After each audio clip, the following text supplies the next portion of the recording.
Olá pessoal, Namastê, Namaskaram, sejam todos muito bem-vindos a mais uma edição do nosso Louca Sabedoria, esse lugar da espontaneidade da consciência, onde a gente cria aberturas para uma nova percepção da realidade, para um outro grau de percepção de si mesmo, a partir desse espontâneo e generoso ato da gente se tornar vulnerável, aberto, para ouvir, para dar e receber o melhor de nós.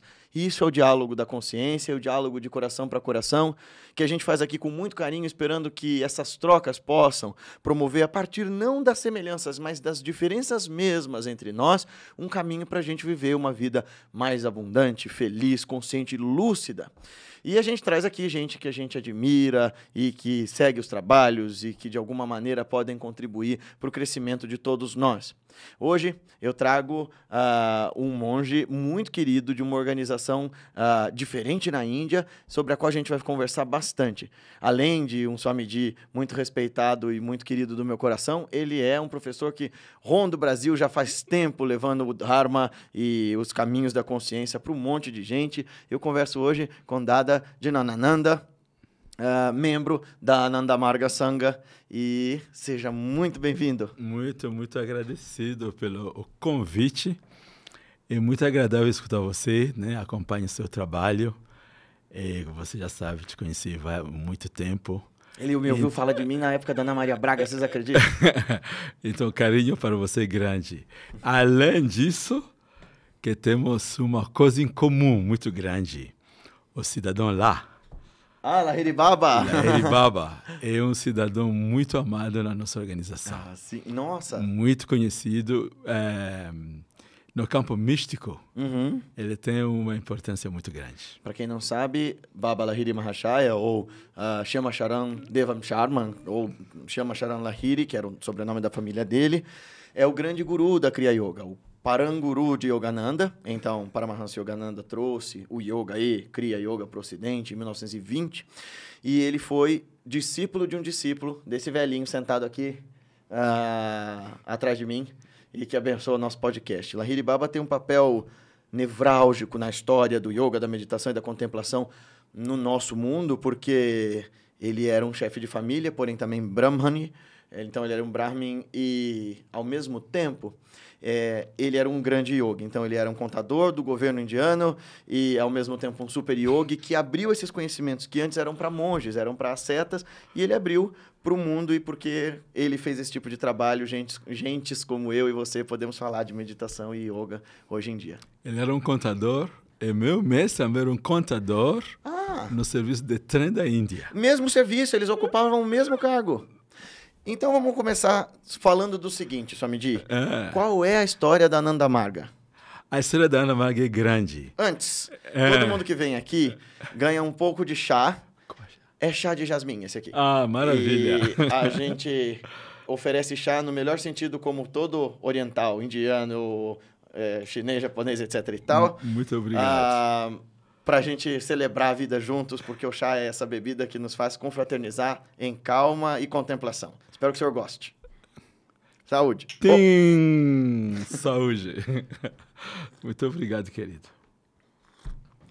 Muito bem. Qual é a história da Ananda Marga? A história da Ananda Marga é grande, é de muitos anos. A Ananda Marga nasce em 1955, como organização. Mas o mestre, ele trabalhou de pequeno. Quando ele acabava de nascer, a mãe dele, como de costume lá na Índia, a criança que nasce, eles tentam dar para ele um doce, alguma coisa assim. E ele, como pequeno, ele foi pegar o negócio para se alimentar. Aí as pessoas se chocaram.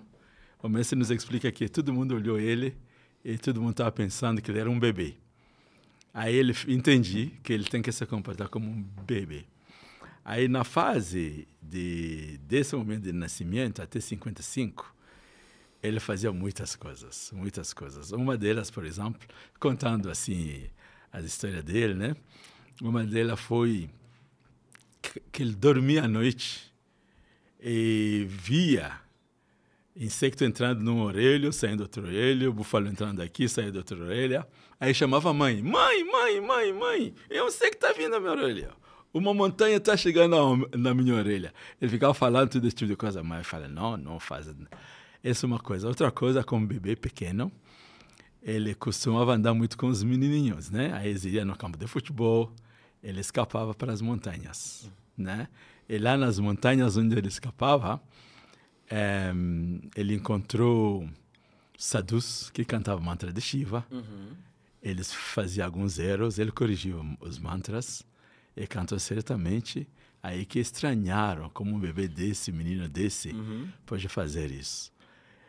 A história vai que ele se encontrou nas noites que saía do corpo no campo astral, né?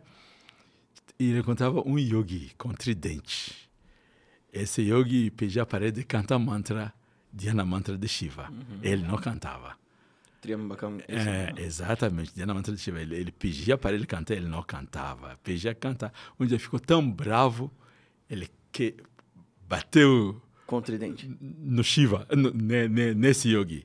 Esse yogi desapareceu, e ri, e uma luz inteira mergulhou nele, alguma coisa assim. Algumas pessoas falam assim. Ele fala, eu sou você, eu sou você, eu sou você, eu sou você. Né? Desde então, ele cresce fazendo muitas coisas. Por exemplo, alguém se perde. Uma criança, uma mãe, perdeu a filha, né? Aí, essa mãe veio falar com a mãe dele. Onde que está meu filho? Você perdeu? Espera, eu vou perguntar para meu filho. Aí o babazinho, eu chamo de babazinho, esse baba bem pequenininho. Aí perguntar para ele, onde que está? Essa mãe está chorando. Aí ele fechava os olhos. Aí ele projetava na parede um filme, uma projeção da cidade onde estava a menina e onde estava andando. Né? Aí, dessa forma, ele ajudava a família. Só que a mãe dele não gostou muito dessas coisas, porque a mãe era hindu. Uma hindu bem ortodoxa. Firme. Sim, ortodoxa, essa é a palavra. Só vira um pouquinho mais assim. Aí. Então, ela evitava envolver ele nesse tipo de projeção, porque qualquer coisa que acontecia, aí ele chamava no quarto, aí ele mostrava a imagem, todo mundo via, mas como era bebê, adoecia depois. Aí a mãe estava contra essas práticas, mas não tinha jeito. E tem casos grandes, por exemplo, um caso bem bonito que eu gostei. O mestre, né, quando era bem pequenininho, aí ele ia com os amiguinhos, né, no campo de futebol para passear, e ele desapareceu lá nas montanhas. Aí, um belo dia, os colegas, né, o viram em cima de um tigre. Eles acompanharam para trás e viram em cima de um tigre. E quando ele voltou, eles ameaçaram a ele que vão contar para a mãe. Ele falou, fica à vontade, vai contar para a minha mãe nunca vai acreditar disso. Aí eles foram contar para a mãe. Quando ele chegou, né, a mãe pergunta, filho, seus amiguinhos falaram que você estava andando em cima de um tigre. Você, mãe, que história é essa? Eu, seu filho pequeno, você acredita que eu posso andar em cima? Essas gente são loucos. Meu filho, eu também não acreditei. Aí ele se encontra na escola. Ele não fala com os amiguinhos, não fala bom dia, fica quietinho. Aí os amiguinhos, 1 dia, 2 dias, 3 dias, fica triste. Por que você não fala mais? Não quer falar como vocês. E por quê? Porque a sua boca é grande. Nunca mais vou falar, nunca ter suas amizades. Aí eles negociaram. Então, vocês querem que continuemos amigos? De hoje para diante, tudo que vocês vejam, não conta a ninguém. Ele viveu essa vida inteira antes de criar a Ana Marga se escondendo total. Se escondendo total. E quando ele antes de criar a Ana Marga, ele iniciou muitas pessoas. Muitas pessoas. No Tantra. Só para vocês entenderem, receber a iniciação no Tantra ou no Dharma é receber um mantra e uma sadhana, um caminho. Isso. Ele iniciou muita gente. Essa gente, a grande maioria deles, nem são Anandamargis. Não são. São pessoas, inclusive, quando eu estava na Índia, nos anos 80, encontrei com ele lá, ele fez essa pergunta, o que vocês acham daquelas pessoas que iniciamos antes da criação da Ana Marga, os trazer na Ana Marga? Todos nós falamos assim, Baba, vamos trazer eles. Ele falou, podemos trazer eles, mas quem vai iniciar eles? Porque eles são seres muito elevados. A grande maioria trabalhava nas montanhas, nos Himalaias, em diferentes lugares. E uma turma de pessoas que vieram antes da criação da organização para ajudar em fixar em fixar essa energia aqui no planeta e espalhar as ideias, né? Que o trabalho da espiritualidade não é só nós falando aqui, né? Existe todo um batalhão de seres nos outros planos ajudando. E no planeta, aí tem esses yogis bem grandes, que o trabalho deles é meditar e espalhar pelas ondas mentais ideias novas na sociedade. Ideias e energia. Então, essa gente era assim. Então, a gente estava lá antes da fundação da Nanda Marga, mas eu nunca tinha te perguntado isso. O senhor conheceu o Baba, então? Sim, eu convivi com ele. Olha, então, calma. A gente está falando do Baba, do mestre. Quem é o mestre? Shri Shri Anandamurti é o nome dele oficial, mas nós gostamos. Esse nome é grande. Shri Shri Anandamurti. Ananda é bem-aventurança. É Murti, a manifestação da bem-aventurança. E ele é o grande guru fundador da Nanda Marga. Da Nanda Marga. Ele que trouxe toda a história dele. Toda a história. Inclusive, hoje na Nanda Marga não tem essa coisa de sucessão dele. Não tem essa coisa que o guru saía agora, o segundo guru e tal. Aí o que acontece? Essa gente ele iniciou, aí começou a iniciar as colegas do trabalho. E alguém recomendava alguém, mas nem os colegas se conheciam. Ele era funcionário público, né? Ele trabalhava Bom, quando era novo, estava na faculdade, e o pai dele, ele era um homeopata, o pai dele era um bom homeopata, só que também ele trabalhava naquele lugar, nessa estação de trem da Índia, ele faleceu. Aí o mestre ficou obrigado de voltar para a família e cuidar da família dele, porque não tinha ninguém mais, ele era o filho mais velho. Aí ele voltou e, como sustento, ele ocupou o lugar que o pai dele ocupava antes. Assim que ele chegou no trem. É ali que ele fez tudo. Todos os meninos que ele iniciou, todos os caras com quem começou a organização, era daquele lugar. Uma coisa... É grande essa história, né? Aí vem de lá, do trem, quando tem um número bom grande, aí um belo dia eles convidam a todos para iniciar a Nanda Marga. Mesmo assim, a Nanda Marga é desconhecido pelo público. Ele é desconhecido como mestre de Ananda Marga. Tem histórias assim, por exemplo. Chegavam as cartas lá no escritório. Shri Shri Anandamurti, estação de trem, assim. As pessoas estavam recebendo essa carta. Aí perguntava, essa carta que você leva é para quem? Esse cara aqui é um mestre espiritual. Ele mora muito longe daqui.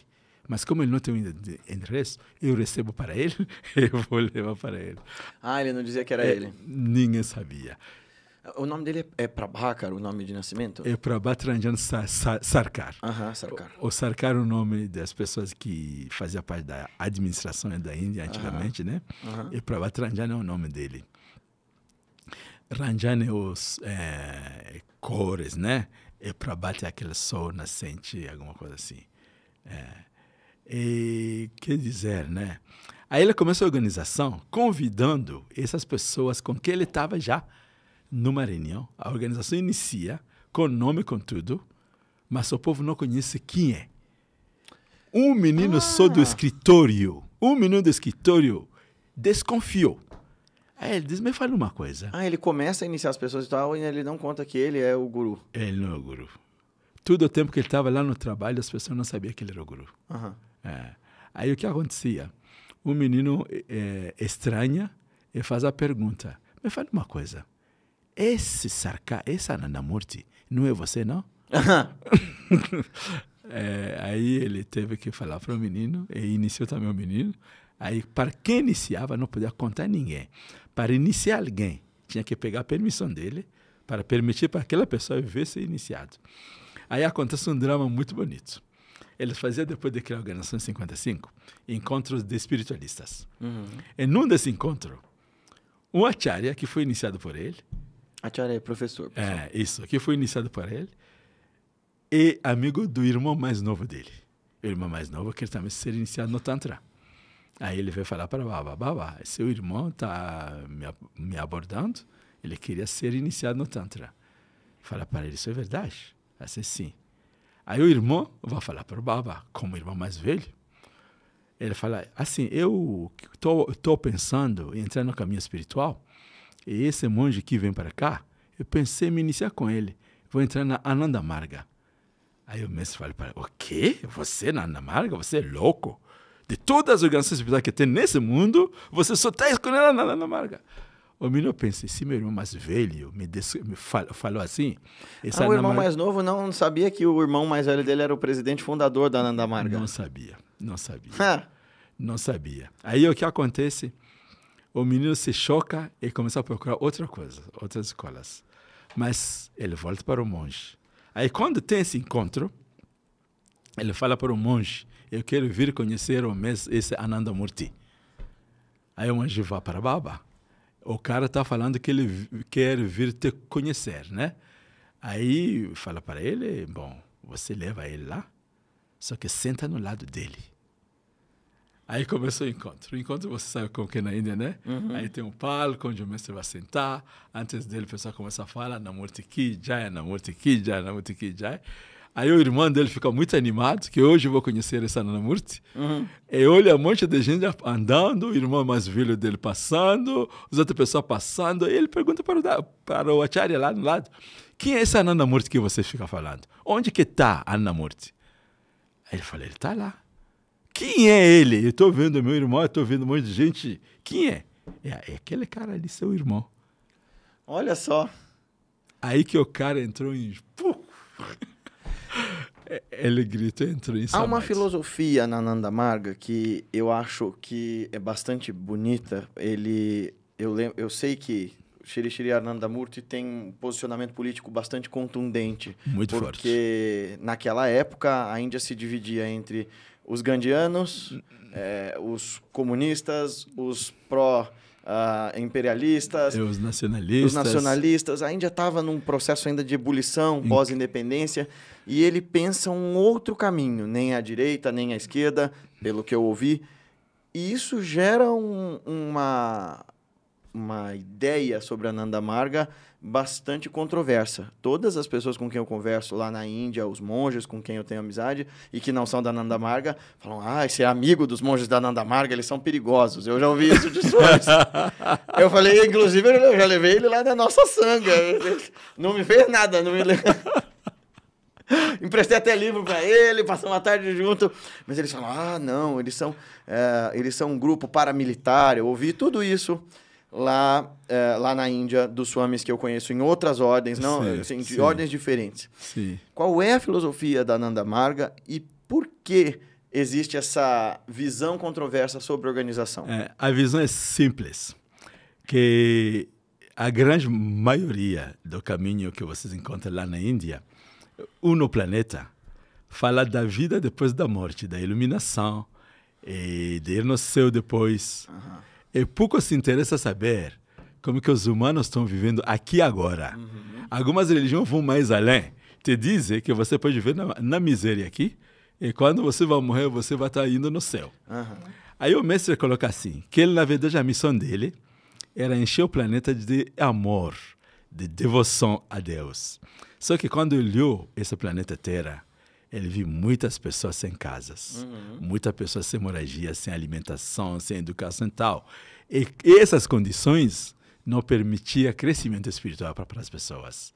Mantinha o planeta sob domínio de forças que controlavam o sistema econômico e político. E isso quem concorda com ele é Shri Ramakrishna, Swami Vivekananda, né? Sim, Shri Ramakrishna diz textualmente assim, joguem fora suas escrituras e primeiro ensinem o povo como conseguir seu pão de cada dia. Exatamente. E depois vocês vão poder recitar. Eu estou arrepiando quando você fala isso, porque as pessoas acham que a ética é uma coisa que você se torna ética. Tem condições básicas para um ser humano ser ético.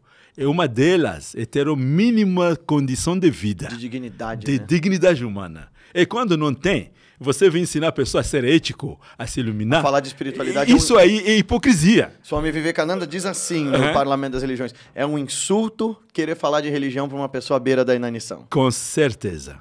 Então, essa visão estava muito forte, tanto assim que Aurobindo foi imprisionado para esse tipo de visão. Sim, sim. Ele lutava para a libertação da Índia. Sim. E uma coisa interessante que eu vou colocar para você aqui, eu vou falar isso pela primeira vez, inclusive, porque muita gente não fica se falando um monte de coisa. 2 caras que lutavam para a liberação da Índia foi encontrar o mestre, quando ele era pequenininho lá na faculdade, e discutir com ele as ideias. Uma delas continuou a amizade com o mestre e foi iniciada no Tantra. Seguiu o caminho do comunismo mesmo e foi viver aqui no México. Quem ficou lá na Índia é o tal de Subhash Chandra Bose. Subhash Chandra Bose foi iniciado no Tantra. Ele era, de pequeno, era um guerreiro. Você vai lembrar que estava na escola e um britânico ficou falando mal dos meninos e aí ele levantou e bateu ele, foi expulso. Depois ele estudou, foi na Inglaterra, passou os melhores testes lá na Índia, tem o que ele chama, pessoa que trabalha para a Indian Administration, IAS Officer. IAS Officer, é o oficial da administração indiana. Ele passou, ele teve os melhores pontos. O Nehru também, ele estava lá, ele passou também, teve os melhores pontos. E Subhash Chandra Bose, quando ele graduou, os professores vieram com ele, querendo dar para ele o diploma de Indian Administration Officer, de oficial da administração da Índia. Significa um representante do Império inglesa para administrar a Índia. Ele recusou o cargo. Ele recusou o diploma e disse, não, eu não vou ser representante de vocês para dominar meu país. Menino, essa é a chance que você tem de ter uma boa vida, vá ali com essa chance. Ele voltou para a Índia e se juntou a Gandhi. Agora, as ideias, essa coisa que você está falando, é chocante, já que realmente muita gente fica te perguntando, eu vi que muita gente te perguntaram sobre a Ana Marga. Aí eu vou te contextualizar. Eu sempre direciono para falar com o senhor. Eu vi. Então, as ideias de Gandhi é uma ideia muito bonita. Em primeiro lugar, as pessoas têm que saber que Gandhi, quando morava na África do Sul, ele era racista. Ele era. Então, quando ele vai na Índia, ele continua com esse sistema de caça dele, com o racismo, com todas as coisas. Ele muda, né, depois, conforme ele envelhece. Vou te contar uma coisa, por exemplo. Eu tenho ódio. Eu tenho ódio do Yoganandi. Yoganandi chega na Índia no dia da independência. E nesse dia da independência, o Yogananda fala, ele é convidado pela administração indiana, e quando ele fala assim, é bem bonitinho a fala dele, aquele jeito dele de falar. Ele fala assim, que a Índia não foi tão fortunada como os Estados Unidos. Os Estados Unidos teve um Martin Licol, que lutou ferrenhamente e fez todo o sacrifício para manter o país unido. No caso da Índia, ele era o mestre do Gandhi, ele iniciou Gandhi no Kriya Yoga. Claro, com o papai, ele teve um carinho muito grande para o discípulo. Aí ele diz de forma bem educada, a Índia não teve a fortuna de ter esse Abraham Lincoln. Aí ele continua falando, ele diz, o Gandhi fez o seu melhor. Entendeu? Tanto que ele entronizou as cinzas do Gandhi lá na Self-Realization Fellowship. Sim, né? Então ele tinha uma... Não, ele era responsável, você entende a relação de discípulo, de mestre e discípulo.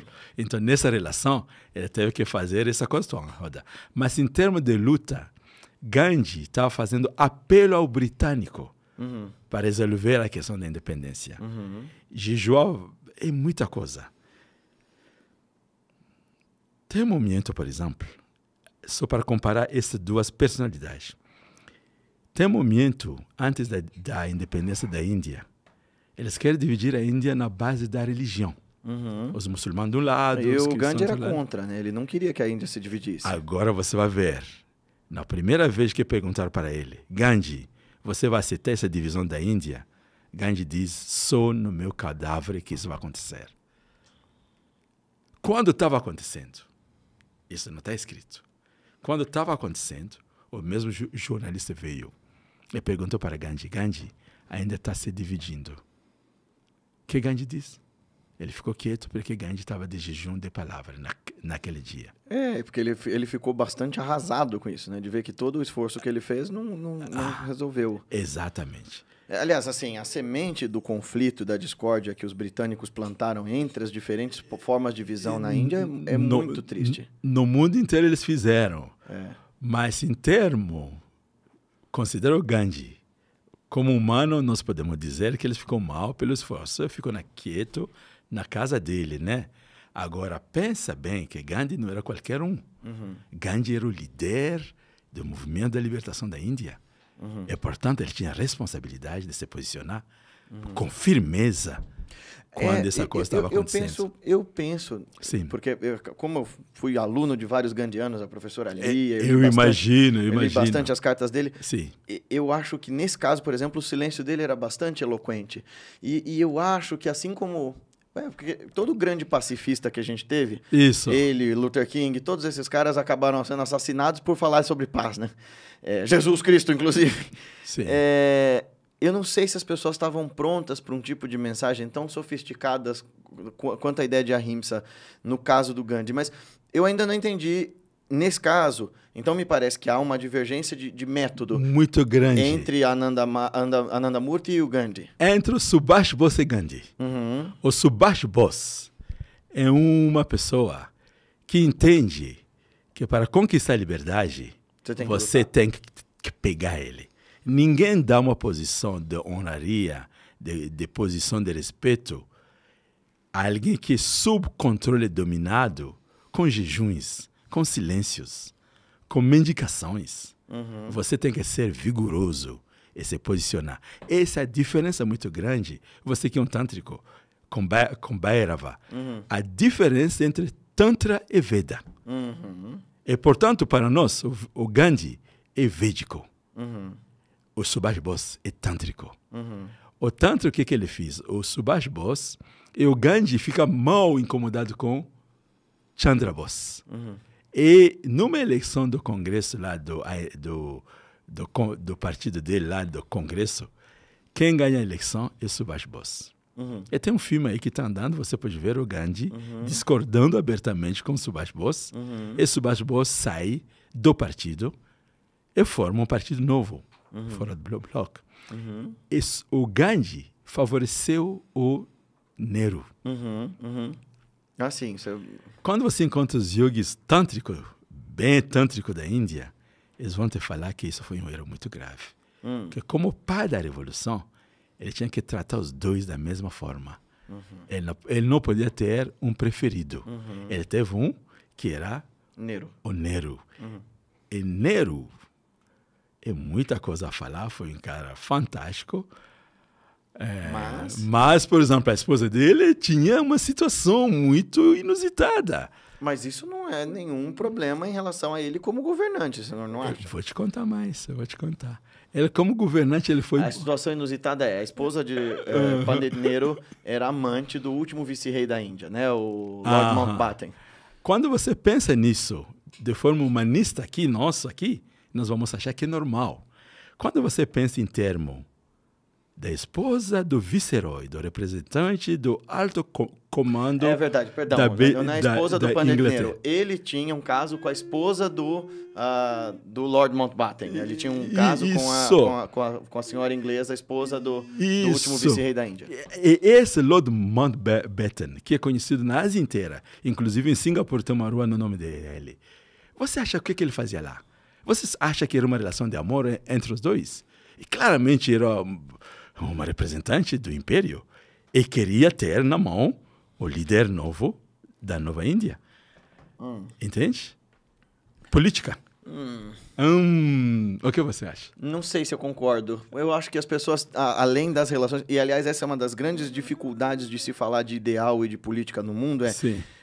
A gente tem todas essas esferas ideológicas que direcionam e norteiam a nossa vida, mas quando a gente cai na esfera pessoal, a gente sempre se contradiz. Então, por exemplo, todos nós somos grandes idealistas até que a gente se apaixona por alguém do outro lado. Todos nós somos grandes idealistas até que alguma coisa vira isso. Essa variável, eu sempre gosto de conversar isso com os meus amigos historiadores. Existem sempre esses elementos das variáveis na história que a gente nunca considera como indivíduos e suas contradições podem mudar o rumo e os planos das coisas. Mas eu não vejo isso como um problema em relação ao Nehru. Eu poderia questionar uma série de políticas dele, mas não a vida íntima dele, por exemplo. Eu entendo que a Ananda Marga, como uma organização religiosa, vai questionar isso do ponto de vista moral. Mas eu, enquanto filósofo, vou olhar para isso no moral. de... A Ananda Marga é baseado no Tantra. Aham. O Tantra aceita as pessoas como elas são. Aham. Não vai julgar alguém na base ética. Assim, você tá... Não, os humanos vão se aprimorando e cada um vai se melhorando a partir das suas bases. Não podemos dizer que os animais são santos. Os animais têm defeitos e vão estar melhorando. Né? São humanos que estão no caminho. Esse é o Tantra. Mas como líder de um país, você assume uma responsabilidade enorme. Porque suas ações vão influenciar a vida de muitas pessoas. E, portanto, tem que ser muito cauteloso. A magnanimidade que você tem com ele, como humano, está ótimo. Eu também tenho. Inclusive, só para te dizer que, apesar de tudo que estou falando, um belo dia, o mestre fez um experimento. O experimento foi com um cidadão, Dasrat. Dasrat era um professor que costumava, o mestre usava ele para fazer experiência, demonstrar alguma coisa para os discípulos. Aí um belo dia ele perguntou para Dasrat, Dasrat, você pode me falar uma coisa? Você olha os corpos luminosos que estão nessa sala. Corpos luminosos são almas sem corpo. São pontos de luz. Olha o mais recente que acabou de chegar. Quem é? O Dasrat olhou e falou, Nehru. Ele era sensitivo, esse Dasrat. Que o mestre usava ele abria algumas portas para ele para ver essas coisas. Aí ele falou, Nehru acabou de chegar, Baba. Assim, sim, Nehru acabou de sair do corpo agora. Olha. Então, Nehru saindo do corpo, a primeira pessoa que o recebe, na verdade, vai encaminhar foi o mestre. Então, esse julgamento não é um julgamento anti-Nehru. Mas a Indira Gandhi, filha do Nehru, era bastante opositora ao Anandamurti. Muito opositora, mas por que opositor? Também em caso de Indira Gandhi. Vou te contar. Apesar da oposição de Indira Gandhi contra Anandamurti, no dia que ela é assassinada pelo Sikh, aliás, o secretário da comunicação da Ananda Marga corre para o mestre. Feliz. Baba, Indira Gandhi acabou de morrer. Feliz. Sabe o que o mestre falou para ele? Você é o secretário de comunicação da Ananda Marga.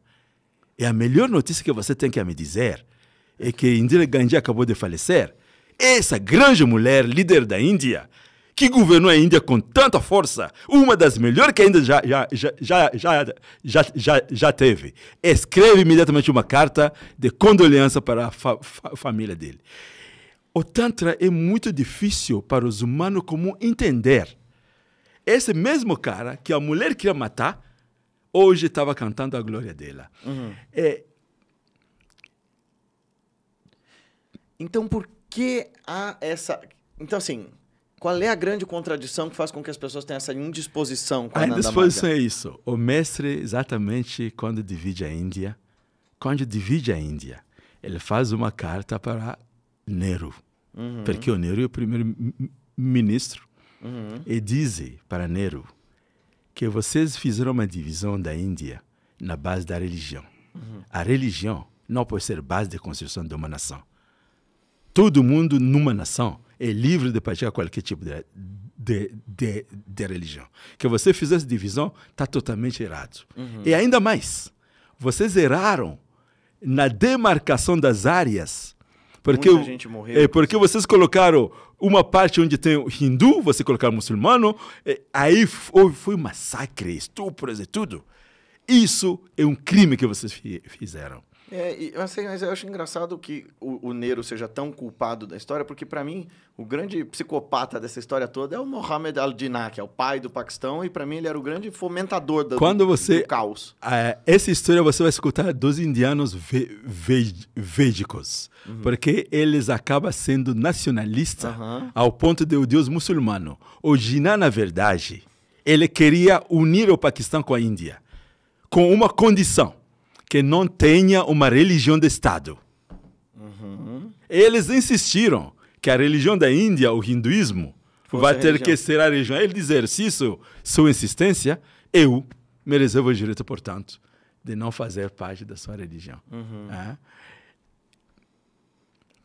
É desse momento que o mestre escreveu essa coisa, o serviço de inteligência começou a acompanhar ele. E essa história de que os monges da Ananda Marga pegaram em armas? São militares. São? que são militares, né? Isso. Que é uma organização paramilitar e tal. As pessoas que vieram criticar a Nanda Marga para mim disseram, essa organização é como se fosse uma milícia, já morreu gente lá. O que o senhor pode dizer sobre isso? Isso aí. Eu sei que a gente vai falar agora de alta filosofia, mas vamos primeiro tirar isso da frente. Isso, assim. Os monges da Nanda Marga não são militares, são missionários. Missionários, inclusive, que foram muito assassinados. O governo do West Bengal matou mais de 17 pessoas no dia, na luz do dia. Eles mataram 5 pessoas, sempre foi agredido. Se respondemos da mesma forma que eles faziam, realmente eu poderia ter dizido que a Nanda Marga é militar. Mas a Nanda Marga, ao mesmo tempo, é tântrico. A visão do Tantra, que é uma missão de ajudar no desenvolvimento da humanidade, acaba não casando muito com as ideias populares da sociedade. Então, a religião tem que ser, sobretudo, para os sannyasis, como o senhor está chamando de védicos, tem que ser como que distanciada da vida prática. Isso, por exemplo, você vai encontrar os védicos, sempre estão na altura mais elevados. Os tântricos não têm isso. O tântrico é irmão, contigo, com qualquer um. Né? E aí o que acontece? A grande oposição contra a Nanda Marga na Índia é a filosofia do Prajnahumanismo, que é contrária àquela conjunto inteiro de Tantra, de meditação, de mantra. Uma das coisas, inclusive, que amedrontou o governo da Índia foi a prática da Tandava. Você conhece a Tandava? A dança de Shiva. A dança de Shiva. O mestre, antes de sair, pegar qualquer avião, ele dançava, os discípulos dançavam Tandava. Eu, vivendo como mestre na Índia, cada domingo que ele chegava, eu estava ali dançando a Tandava para ele. Eu, os amiguinhos aí, fazíamos essa dança da Tandava. O governo da Índia se implicou com isso, que essa dança é violenta. Por quê? Exatamente. A dança estava, você lembra como que é? Um cara como esse cara aqui, ó, boca grande, tem uma faca na mão, e tem um serpente vivo, uma caveira. Aí um crânio. Pula e dança. É a dança da vitória. A dança da vitória. Qual a vitória? Ao nascer, a faca, ela simboliza a vida, a luta para viver. Você nasceu. O crânio simboliza a morte. A vida, você nasce aqui e vai morrer aqui. A sua vida se faz entre os dois. E quando você está vivo, você vai ter que ser vitorioso. Aí é uma dança de determinação. Na época, 7.000 anos atrás, quando Shiva estava no planeta Terra, e tem aquelas lutas entre os arianos, com os dravidianos, com os óstricos, com os mongóis, esses óstricos, mongóis e dravidianos eram excluídos da sociedade. E Shiva, como nascido de ariano e mongol, ele acabou vivendo com eles lá. E todo dia, antes de ir no campo de batalha, eles dançavam a dança da Tandava. Shiva, enquanto personagem histórico, o senhor está falando? Como personagem histórico, exatamente. Como mestre daquela época, que depois virou uma personagem mitológica, ele virou um deus, foi endeusado, essa coisa toda. Mas como na nossa escola vimos ele mais como personagem histórico. Entendi. Né? E aí, como esse personagem histórico, ele ensinava isso. Aí vem o governo da Índia que diz que não quer mais essa dança. Tudo isso pelo quê? Prout é uma teoria social, econômica e política. Que bateu, por exemplo, sistema de castas. Somos contra o sistema de castas. E aquele sistema de sati, onde a mulher que perdeu o marido tem que ir junto na cremação, porque isso mostra o amor que ela tem para o marido. A Nanda Marga é contra isso. A Nanda Marga declara que uma mulher que perdeu o marido tem direito de se casar de novo. E o mestre coloca, inclusive, algo mais forte. Que o homem que se casa com uma mulher assim é um grande homem. Sistema de o dote. Sistema do dote que mata muitas mulheres lá na Índia. Quem paga o dote lá é a mulher que paga o dote para o marido. O mestre falou, não vai ter dote nenhum. Quem é discípulo do Tantra aqui, meu discípulo, não tem dote nenhum. Não vai ter dote nenhum entre as partes. E isso tudo era afronto. em relação aos costumes da Índia. Aos costumes, que é a estrutura da religião. Esse é o campo da religião. Agora, o campo do social. O sistema de casta é excludente. É verdade. É excludente. E o sistema lá, depois da independência, você vai saber que a Índia estava mais conectada à União Soviética. E, portanto, a influência da União Soviética nos governantes da Índia era muito forte. E alguns deles se tornaram tão comunistas acirados. O comunismo per se é uma teoria que fala da igualdade das pessoas. Mas como que ele materializa isso? Continua a se questionar, porque não aconteceu na Rússia, não aconteceu na China, não aconteceu no Vietnã, não aconteceu em muitos lugares. Uma teoria que não deliva, que não oferece o que ela promete. Então, o mestre detonou o comunismo. Por uma razão simples, que o comunismo nega a existência de Deus. E, portanto, o ideal do ser humano qual que é? A autorrealização, nesse caso. A autorrealização não existe, porque aí vai virar busca de prazeres. Não. A autorrealização, digo, a realização de Deus. Esse seria o objetivo do ser humano. Mas no comunismo, qual que é? O ser humano vira Ele está criticando esse materialismo aparentemente hedonista, né, do comunismo, é isso? Materialismo que reduz o ser humano a um ser físico, semente. Entendi. Sem espírito, e portanto que só necessita arroz e feijão, e quando ao final da vida dele desaparece. Entendi. O capitalismo ele detonou, ele não o deixou livre. Ele detonou pelo fato do capitalismo criar um monte de mendigos. Sim. No planeta teria assim 1% da população. E qual que é a solução que ele O Prout. O Prout, ele vem com uma visão social. Eu acho que isso merece um podcast. O Prout só merece um podcast. Ele vem com uma solução social e econômica humanista. Humanista no sentido que todos os humanos são iguais. Não tem um humano superior e inferior. Tudo tem direito à vida. E, portanto, tem que ter um sistema social que garante necessidade básica para todos. Capitalismo, como ele é hoje, e comunismo, como ele é, não garante.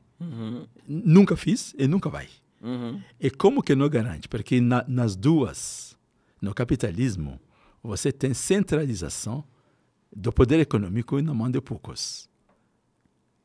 E são livres, mas são uma classe pequena. E no comunismo, é o capitalismo do Estado. Onde que controla o aparelho estatal, controla o capital. E todo o resto, ali ao redor, né? Todo o resto ali ao redor são simplesmente bonecos do sistema, né? Então, nunca vai conseguir garantir isso. Sem garantir necessidades básicas, como já falamos, a questão ética fica atrapalhada. E muito menos a possibilidade de crescimento espiritual. E se você considera uma sociedade, o que é uma sociedade? É um grupo de pessoas andando junto. Se uma grande parte dele não conseguir ser ético por situação social e econômica, que sociedade estão construindo? Então, ele deu isso. Aí ele propôs mecanismo de reverter isso. Através de cooperativa, através de descentralização econômica, através de sustentabilidade local, várias coisas que detonam esse sistema de centralização do poder em mão de pouco. A democracia, por exemplo, ele diz que a democracia é muito boa, que é o melhor sistema de governo que o mundo já chegou. Mas a democracia política sem democracia econômica é uma mentira. Porque os poderosos compram a democracia e fazem todo mundo fazer o que quer. É verdade. É muito conteúdo nesse caso, que é aí que nasce o conflito dele com o governo, né? O governo ficou com medo. Não dá para negar também que qualquer pessoa que vai contradizer aqueles que estão no poder vai sofrer com retaliações midiáticas, vai ter um monte de história sendo contada. E é engraçado, porque uma das pessoas que criticou a Ananda Marga para mim é monge de uma organização extremamente nacionalista, de uma organização pró-Narendra Modi e tal. Então, sim. É claro que eu ouvi tudo aquilo com muita ressalva, porque eles são de um conservadorismo meio tacanho, assim. Mas, de qualquer modo, eu queria esclarecer com o senhor, porque eu falei, bom, As pessoas vivem me perguntando, Ananda Marga é um bom caminho? Sim. E eu queria que alguém de lá respondesse. Sim. Eu vou te colocar uma coisa. Na próxima vez que você encontrar com esse monge, lembra ele que em 71, quando o meu mestre foi colocado na cadeia, foi também todos os líderes da organização dele. O Atal Bihari Vajpayee estava na mesma prisão na época. A Indira Gandhi estava perdendo a eleição, pegou todo mundo da oposição, colocou na cadeia. E junto colocou meu mestre na cadeia. Pouco tempo depois, ele foi conversar, o sistema deles, né, o sistema de inteligência, foi conversar com o KGB da Rússia e disseram para ele, liberta todo o resto. A única pessoa que não pode sair da cadeia, que tem que eliminar, é o Sarkar. Aí, esse Atal Vijay Vajpayee, que era um congressista, alguma coisa assim, um deputado, ele sai e é enviado pela primeira-ministra para convencer Ananda Murti, Prabhatranjan, a ser conselheiro dela. Ele recusa. Eles viram falar assim, mestre, nós sabemos que você é um mestre. Nós sabemos que te reconhecemos como mestre. E você ficando aqui na cadeia, você está perdendo seu tempo. O seu conhecimento, ou sua capacidade pode ajudar o país. Então a primeira-ministra, te quer o bem. Ele está querendo, ela pediu duas coisas. Uma, ele ser o conselheiro.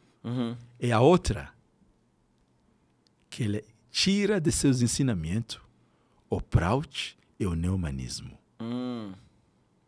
Aí o mestre respondeu, escuta, eu sou mestre de Dharma Guru. Dharma Guru. Eu venho nessa planeta para implementar essa visão. Não vou tirar nenhum ponto de meus ensinamentos. É, porque eu ia falar, mas não faz sentido. Seria a chance dele disseminar tudo o que ele acredita, mas com esse segundo ponto faz sentido. Exatamente. Aí eles ofereceram em contrapartida que o governo da Índia iria pagar todas as despesas de seus monges, eu estaria sendo bancado pelo governo da Índia hoje, iria construir templos para a nossa missão. E aí falaram para ele assim, mestre, você não sabe, a sua organização inteira acabou. O único Ananda Marga que sobra nessa planeta Terra é só tu. Ele falou, não tem problema. Quando eu sair daqui, vou criar outro. E nesse dia, o mestre, claro, estava com contato com discípulos, ele deu instrução de mandar o primeiro monge fora da Índia, para a África. Daqui a pouco foi outro nas Filipinas, daqui outro para os Estados Unidos. Quando estava preso. Quando estava preso. Então Ananda Marga, você sabe que tentaram matar ele na cadeia? Não. Pois é. Ele entrou na cadeia, ele estava na cadeia por 7 anos. Antes de entrar na cadeia, ele avisou para os discípulos, olha, vai chegar um tempo... no período da Indira Gandhi. Da Indira Gandhi. Vai chegar um tempo bem difícil, melhor você guardar alimento por 7 anos. Com aquelas histórias da Bíblia, as pessoas começaram a imaginar que vai ter fome, coisas assim, eles guardaram. Só que dia seguinte, ele fala para o assistente dele, faça uma mochila, eu quero viajar. Aí o cara fez uma mochila, 2, 3 roupas. Aí ele diz para ele, quantas roupas você colocou na sua mochila? São 3, mestre. Não, coloca mais, a viagem vai ser longa. E faz também uma mochila para você. Dia seguinte, os caras do governo vieram e prender ele. Levaram na cadeia. Tentaram várias vezes matá-lo, mandando bandido para matar.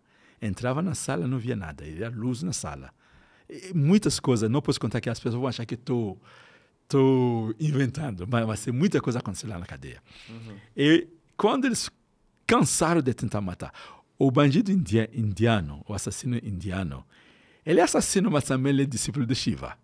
Entendeu?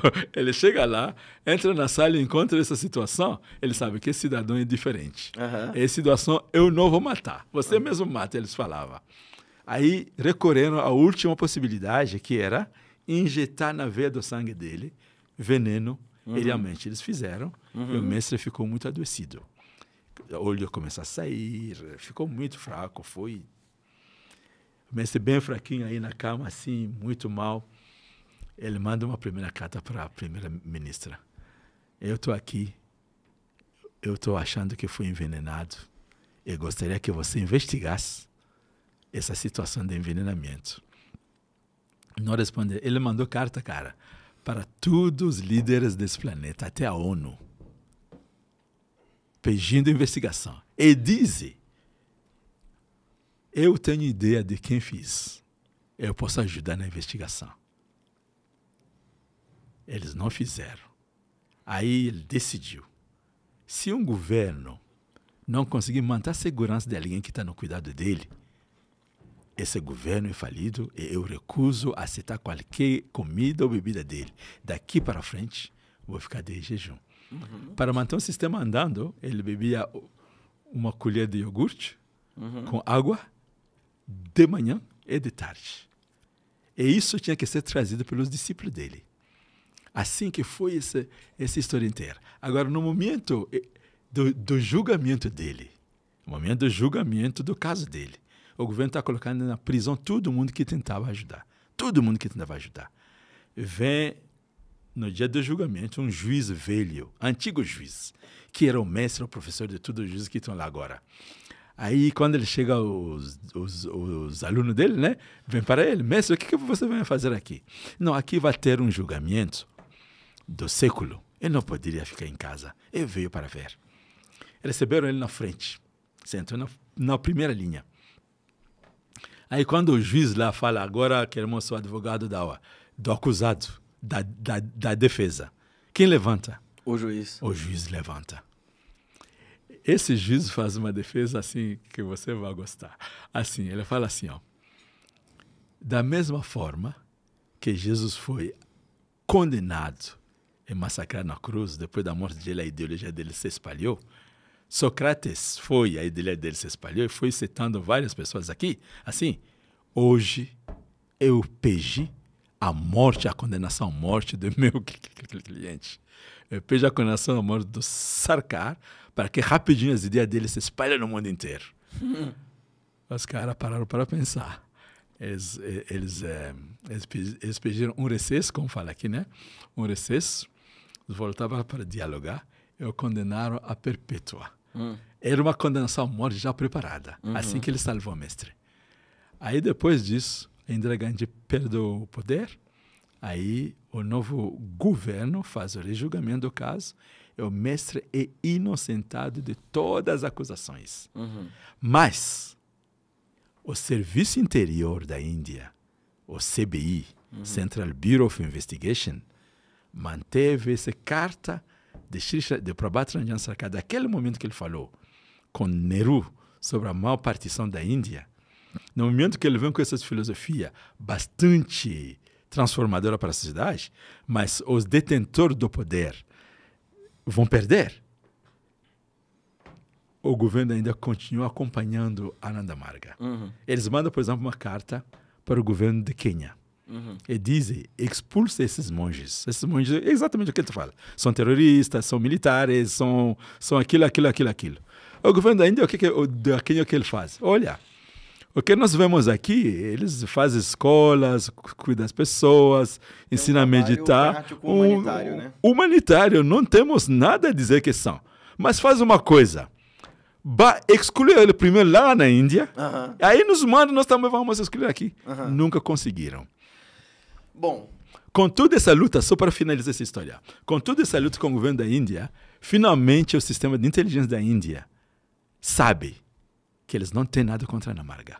Todas as acusações, inclusive que a Ananda Marga vende arma, que a Ananda Marga faz aquilo, tudo foi comprovado, inclusive se alguém se interessar muito, eu posso procurar os arquivos para isso. Mas entre ali daqui, fizeram um monte de arquivos e espalharam lá no mundo, e as pessoas mal informadas ficaram. Acreditam até hoje. Agora, que o embate aconteceu o embate. O embate aconteceu, por exemplo, assim, na cidade de Calcutá. Na cidade de Calcutá, onde depois que o mestre sai da cadeia, a cidade de Calcutá, que era uma cidade fantástica, ali que era a sede principal do comunismo lá na Índia. O líder do comunismo estava ali, o Jyoti Basu. Agora a história é incrível. Jyoti Basu, quem é Jyoti Basu? Um primo de Sarkar. Quando ele era pequenininho, ele adoeceu. A mãe dele veio para a mãe do Baba e disse, meu filho está doente, por favor, pede para seu filho fazer alguma coisa. Aí o filho fez uma coisa, coloquei Você lembra os indianos colocam essa coisa aqui? Sim, sim. Ele diz para ele, esse vai guardar ele. Esse menino, ele cresce e se torna a maior oposição do Sarkar. Aí o Jotibasu vende caro assim, o mestre vende caro assim. Quem sai do caminho sempre é o Jotibasu que saía. Ele era assim, o mestre enfrentou. Sim, ele enfrentou. O mestre não tem como substituir uma ideia antiga, decadente, com flores, sem luta. Não existe. Esses ensinamentos que tentam dizer que não é o fato da experiência. A Índia ganha independência, não sei o que te conta. Nós outros entendemos que foi o trabalho do Subhash que libertou a Índia. Que pressionou, que criou uma pressão muito grande, né? Pelo fato que bom, não vamos contar muito. Já que falamos, é melhor já falar, né? Assim, ó, o Subhash Bose, ele é impressionado várias vezes pelos ingleses. Nehru nunca foi, Gandhi nunca foi. Mas Subhash Bose era o perigo maior dos líderes que lutavam para a independência da Índia. Ele coloca ele na cadeia várias vezes solto. Na última vez, ele fez o jejum. Pelo jejum que ele fez, tiraram ele da cadeia e imprisionaram ele em casa. Ele era um tântrico, praticante de tantra. Aí ele mandou recado para o mestre, o que fazer? O mestre disse para ele, olha, me parece que é difícil você fazer seu trabalho a partir da Índia. Sai da Índia. Aí, para ele sair, você sabe, né? Ele fez uma prática do Tantra que, basicamente, pessoas não vão ver ele. Fiz a prática do Tantra, criou a máquina lá, a máquina tântrica lá, um círculo de energia, que os Bhairavas fazem o tempo todo quando tem que fazer as coisas. Ele criou aquela máquina, se vestiu de mulher e saiu a casa cercado de militares. Saiu, pegou o carro, foi embora. Ele foi embora, passou pela Rússia, passou pela Alemanha, voltou, foi para o Japão. E na Singapura, ele encontrou o irmão mais velho dele lá e criou o Exército de Liberação da Índia, a INA. E muito empolgante para todos os amantes de transformação, o trabalho dele é muito inspirador. Aí os longas dele era, Delhi Chalo, vamos a Delhi. O Japão prometeu reforço. Aí ele vai. Quando ele foi na Europa, ele não queria a Índia na Alemanha, a guerra na Índia. Ele queria a guerra da Alemanha para a Inglaterra, a luta. Aí, quando ele fala de Delhi Chalo, ele começa a primeira mudança política militar em Impal.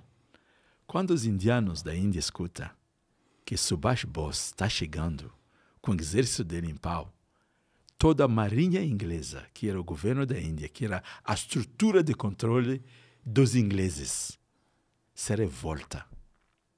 Não aceita mais o controle dos ingleses. E nesse dia, o último vice-rei da Índia, quando é perguntado, quem libertou a Índia? O Gandhi fez, ele ri. Ele diz, se fosse por Gandhi, estaríamos aqui ainda.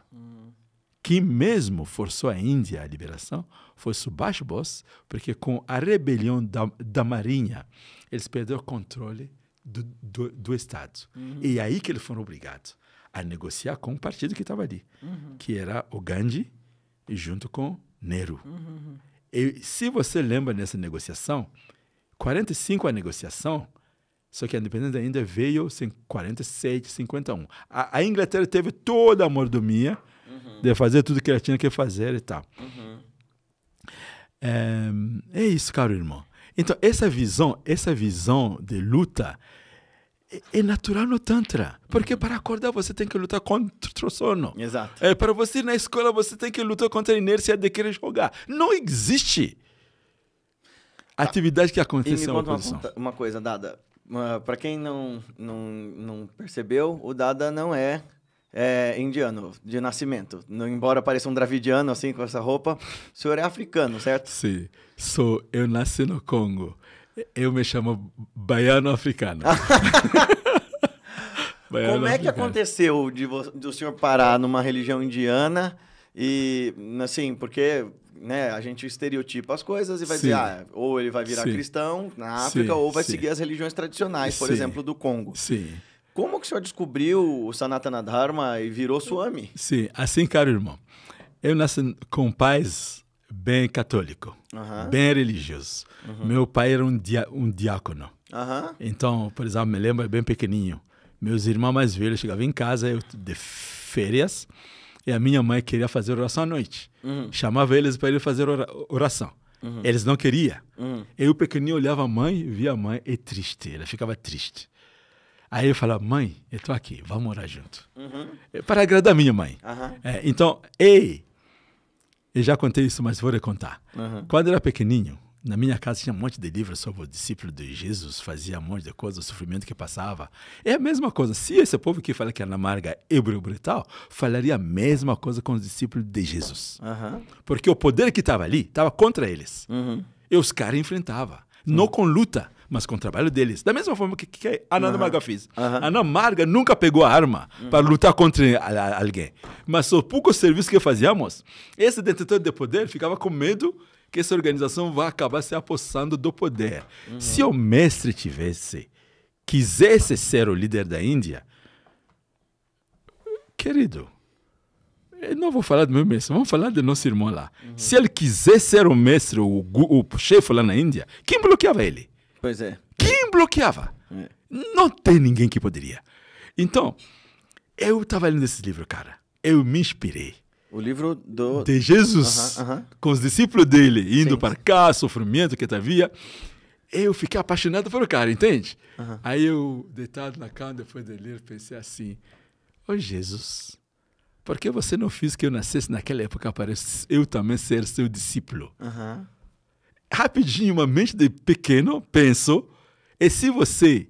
Não, eu pergunto assim, por que você não nasceu agora para eu ser seu discípulo?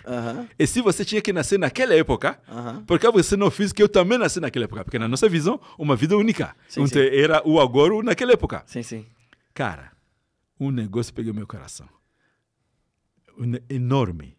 Ele não ficou aqui. Enorme. Ficou rodeado, acho a cor azul, alguma coisa assim.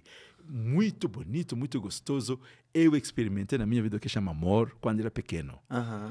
Essa cor do amor, quando alguém fala para mim amor, eu sinto, eu me lembro isso. Eu sei o que é. Então, quando eu cresço, meus pais querem me tornar padre.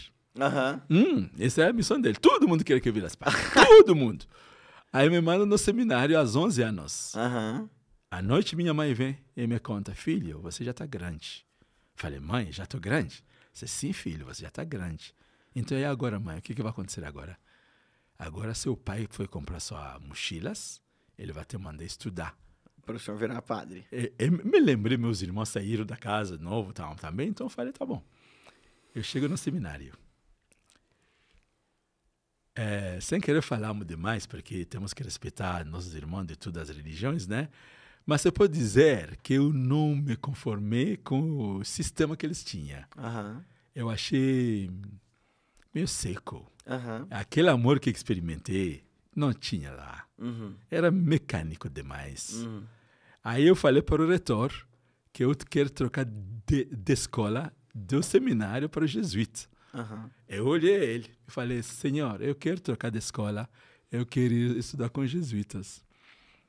Eu olhei, pequena criança, vi com o cara e falou, sim, eu vou te ajudar. Mas se vi, eu não vou te ajudar, entendeu?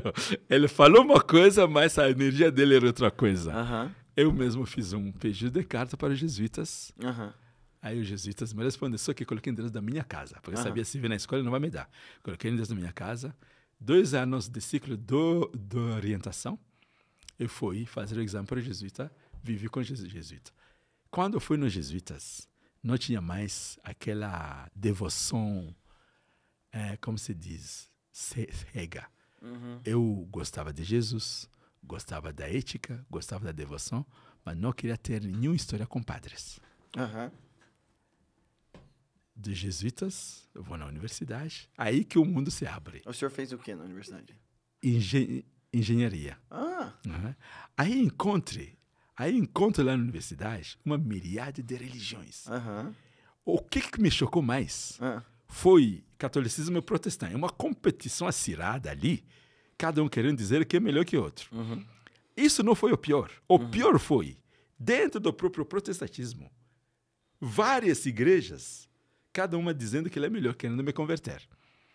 Aí chegava com o livro, querendo me converter. Eu perguntava, me mostra onde está escrito. Eu lia, era diferente do que está falando. Falar, Senhor, aqui está falando assim, assim, assado. Ou outro. Eu parei para pensar, por que tanta contradição? O mesmo livro, mesmo mestre. Por que tanta brigalhada? Alguma coisa deve estar errado, ou na compreensão, ou no assunto. Em paralelo a essa coisa, África, o Congo, é um Brasil da África. Minério, riqueza, tudo. O povo é miserável. Estava numa faculdade onde o professor era ministros. E meus professores eram belgos, que faziam a cooperação técnica entre o Congo e a Bélgica. Caro, eu vivi o que chamamos de geopolítica colonial naquele lugar. Eu vi aquilo ali. Um professor meu, que amei bastante, eu fiz um pouco de aula de economia, para entender os mecanismos que nos explicavam por que miséria, por que tal. E nessa aula de economia, tinha um professor que eu amava muito. Ele foi nomeado ministro. Depois de ser nomeado como ministro, o cara começa a mudar. Fica gordo, troca a camisa com o terno, a fusca dele, paca, vira uma Mercedes-Benz que não faz barulho. Eu era criança, eu falei, Sir, um dia na sala de aula com um monte de meninos, Sir, você mudou. Falei, o que você está falando, menino? Estou dizendo que você mudou. Ele parou, ele entendeu. Porque amamos você. Então ele viu nos nossos olhos, e sabe o que aconteceu? Ele diz assim, vocês são muito novos ainda, vocês não vão entender. Uma coisa eu posso dizer para vocês, a vida é muito difícil. Quando ele falou isso aí, eu caí no chão. Eu caí no chão porque eu me lembro de Sócrates. Quando estava no 2º grau, me lembro de Sócrates, que no momento de julgamento, tudo que ele precisava era negar a filosofia dele tudo. Ele não negou. E foi morto por isso. Ele foi morto por isso, ensinando a imortalidade da alma. Aí entendi que meu professor, apesar de ser um grande economista, ele não tinha a personalidade do Sócrates. Aí comecei a pesquisar como desenvolver uma personalidade assim. O meu ideal até então era ser professor da universidade para ajudar meu povo a se desenvolver. Quando vi que mesmo como professor da universidade, se você não desenvolve ética, você não desenvolve personalidade assim, você pode ser tão bandido, estúpido como qualquer um aqui na rua. Aí, caro, que se abre o leque de escolas místicas. E como é que você chegou no seu guru? Aí na Ana Marga foi simples. Um colega meu, que já conhecia, que andava com maçonaria, andava com Rosa Cruz, andava com Fraternidade Branca Universal, andava com a escola da Ikankar, que faz viagens astral, né? Andava com Saint-Germain, né? Aí um belo dia ele veio me falar que na faculdade está chegando alguns monges que vão falar sobre yoga. Aí foi lá. Entro na sala de promoção. Tinha esse monte de gente de laranjinha. E vi um cara assim laranjado. Eu pensei, meu Deus. Quem é essa cenoura? Onde é que estou me perdendo? O que vem fazer aqui na frente dos palhaços? Eu achei que são palhaços, entendeu? Eu pensei assim, esse cara eu vou dar 5 minutos. Era muito orgulhoso, né? Estudante de matemática, bem quadradinho assim, né? Sim. Eu pensei, 5 minutos, se ele não me responder bem, eu vou sair. Aí o que aconteceu? 5 minutos, parou. Fiquei a palestra inteira, não falou nada especial. Mas eles eram doce, falava manso, coisa boa, ficou. Eu hoje sou palhaço como eles. Entendeu? Hoje sou palhaço. Caro, eu vi um monte de... O ideal nosso lá, quando era mais novo, meus colegas, né? Era de ajudar a transformação da África. E como foi a decisão de virar monge? Então, os monges, estamos trabalhando com os monges, eu venho no meu país, via na minha casa, eu recebia eles a 2.000 quilômetros da minha casa, recebia. Uau! E um belo dia eles vêm me falar que o mestre está me chamando. Ele me fala, você tem que ir para ele. Eu falei, não vou Mudar, querer virar monge, eu vou trabalhar com a organização espalhando essa ideologia, mas também vou ter mão na terra da África. Não, por questão econômica, política e social, não tem. Você está vendo a miséria com riquezas, não por ser inerte. Aí eles me falaram, o mestre está te chamando. Aí eu falo, pá, aí foi ver o mestre. Você já estava na Ananda Marga, você já tinha recebido a iniciação? Sim, já tinha pegado a iniciação, já meditava. Isso foi em que ano, mais ou menos? Foi 86.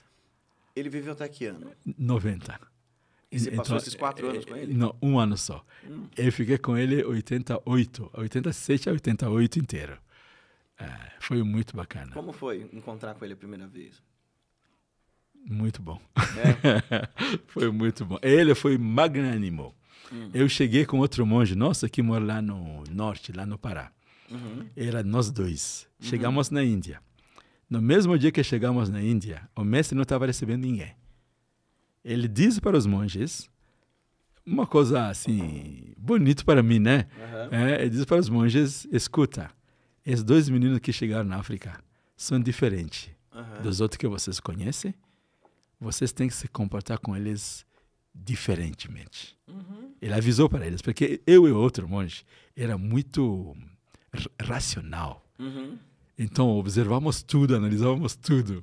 E nas primeiras vezes, ficamos espantados de ver o cara, todo mundo está correndo atrás desse cara, por que assim? Mas, na verdade, indiretamente, nós queríamos, só que 2, 3 dias depois, o mestre recebe as pessoas, né? Ele começa a receber e nós estamos na fila. As primeiras pessoas a ser recebidas pelo mestre. E esse encontro foi magnífico. Magnífico. Porque o encontro com esse tipo de mestre é um encontro muito especial. Primeiro, entro na sala, né? Estou vendo você está querendo ouvir mais, né? Entro na sala onde ele estava, sou eu e ele, entende? Entro na sala, fico na porta. Eu falo, filho, mais perto. Fico na metade, filho, aqui perto, mais aqui. Aí senta ali na frente. Aí ele faz, conversamos, né? O rosto dele era igualito como meu pai era. De manhã cedo, antes de raspas da barba, essa coisa tudo. Aí conversamos bastante. E uma das coisas que ele fez, depois de conversar, ele falou assim, deixa-me ver o passado desse menino. Do meu filho. Deixa-me ver... Não, desse menino que ele falou. Let me see the past of this little boy. Aí eu vi, estava sentado aqui, olhando ele, conversando como estamos aqui. Subitamente, os olhos dele não estavam aqui mais, entendeu? Toma! Muito longe, muito longe. Aí ele voltou, falou, muito bom menino, muito, muito bom menino. Assim, vou contar isso, eu acho que não contei ninguém isso ainda abertamente assim. Aí ele falou assim, mas quando você era pequeno, você fez um erro. Eu não me lembrava de nada.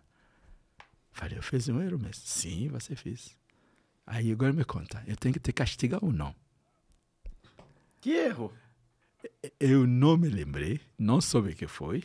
Aí ele perguntou, posso te castigar? Aí eu falei para ele, sim, deve me castigar. Eu falei, não, você era pequenininho, você não sabia, eu vou te castigar. O mestre, ele queria escapar.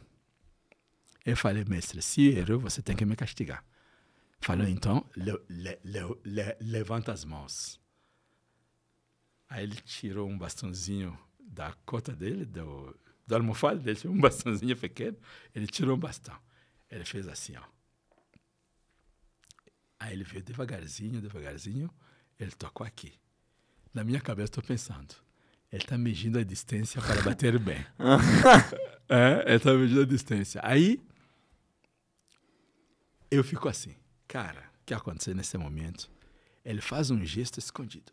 Baixa as mãos. Ele fala com voz pequena assim. Baixa as mãos. Na minha mente, a sala muda. Eu estou num anfiteatro enorme. Estou sentado aqui e o anfiteatro inteiro como se fosse milhares de pessoas olhando.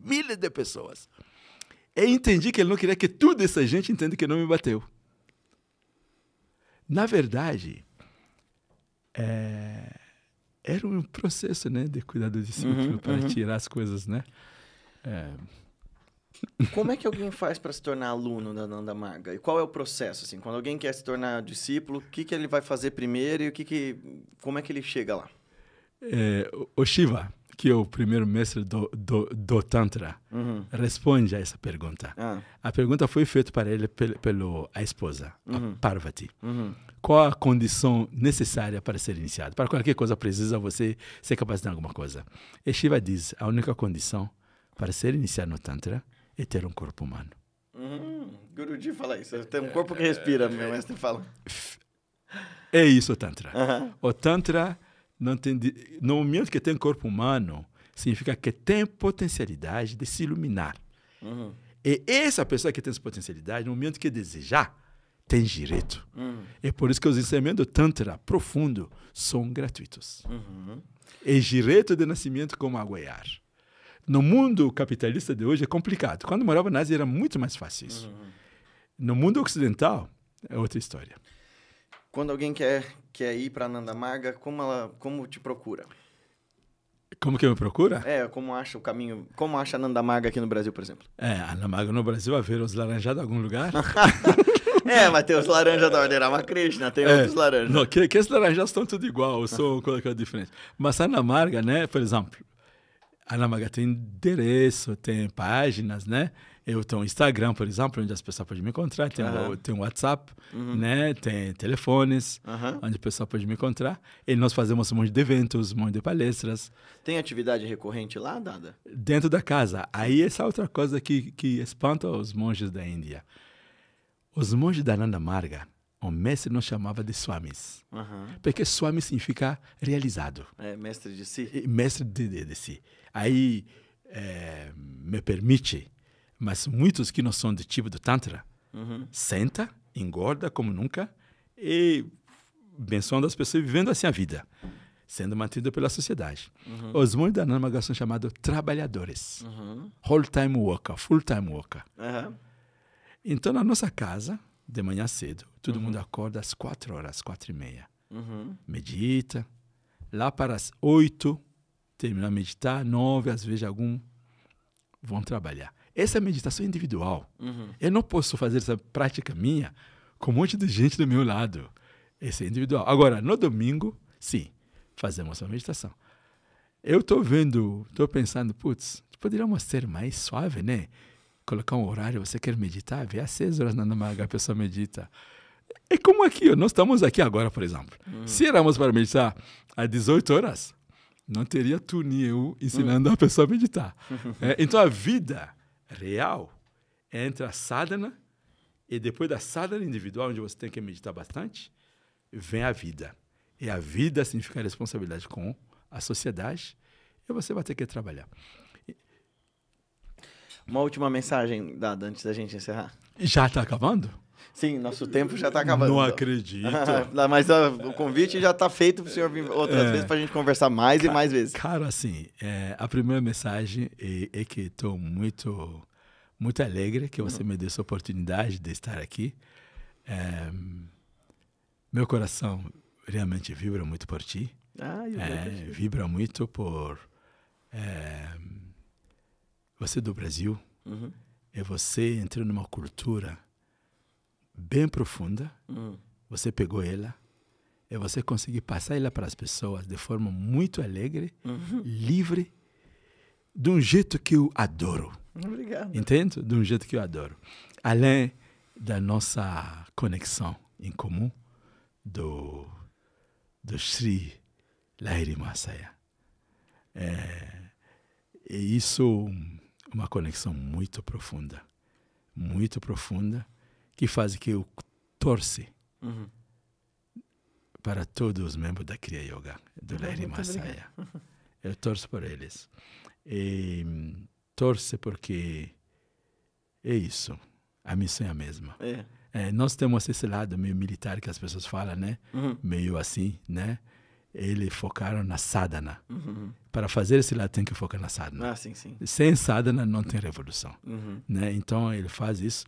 Então, a mensagem que eu pude falar para as pessoas, e já que falamos muito da oposição contra a Ana Marga, é dizer que todas aquelas pessoas que vieram no planeta Terra para mudar as injustiças, para lutar contra a corrupção, foram todos maltratados.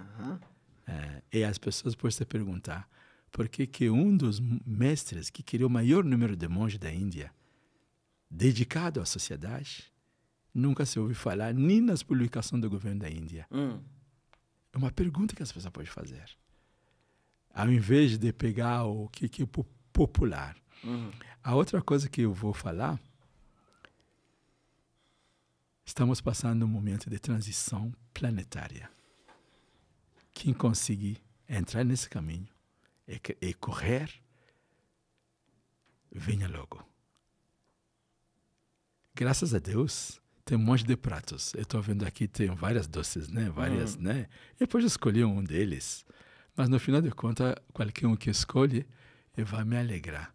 Então, venha. A mudança de agora é a mudança da alma. Mudança do espírito. A luta é externa, não por lutar. É para criar condições para o humano crescer na alma dele. Querido, muito agradecido. Eu que agradeço.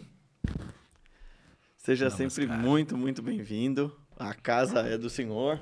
Muito agradecido, caro irmão. Venha mais vezes. Muito agradecido. E para você que assistiu nosso papo até aqui, gente, muito obrigado. Deixem seu joinha, se inscreva no canal, clica no sininho para receber as notificações e deixa seus comentários aqui embaixo. Como eu sempre digo, a gente fomenta a nossa Sangha Online, nossa comunidade de praticantes, quando a gente conversa, dialoga, discorda, de forma respeitosa a gente conversa.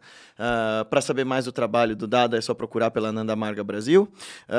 Se você quiser, por favor, acompanha os nossos próximos vídeos, manda para os seus amigos nas suas outras redes sociais e a gente se encontra no nosso próximo Louca Sabedoria. Louca Sabedoria. Os grandes yogis foram considerados loucos. Exatamente. Essa sabedoria dessa gente, entendeu? Muito obrigado, queridão. Namaskar. Namaskar.